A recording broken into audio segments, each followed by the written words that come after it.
Game day arrives bright and sunny, the field almost ready, and the pep talk prepared. We're going to go out and win. We're not going to try and hit any goalposts on the way out of this field. This was once the foundation of a major sporting event in Dayton. Now history will be made here once again. I can see the interest in this. Something about the place seemed to catch the eye of those who walked by it in Triangle Park. We always noticed it. We always noticed it. But they weren't the only ones, which is why soon this old building will be at Carillon Park. But getting it there will take the kind of drive even the best quarterbacks would envy. We'll be lucky if we get up to 1 mile an hour with it. So it just has to go slow and easy. The building was like a tackling dummy for years, storing lawn equipment. But in October of 1920, it was the locker room for the Dayton Triangles when they played in the first ever game of what would later become the National Football League.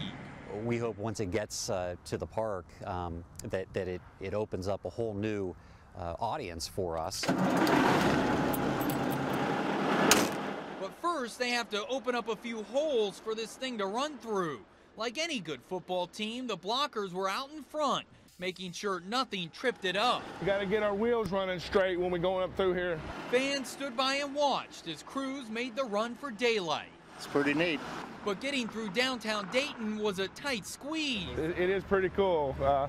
We enjoy moving, history, old buildings and things like that.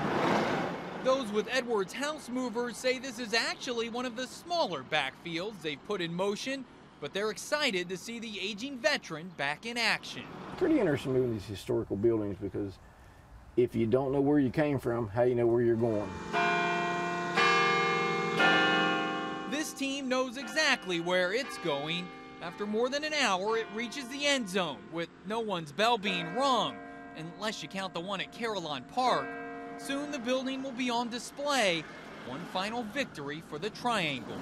Because it has that national prominence that goes with it, we thought it was worth saving and safeguarding and telling the story. Jordan Burgess, 2 News.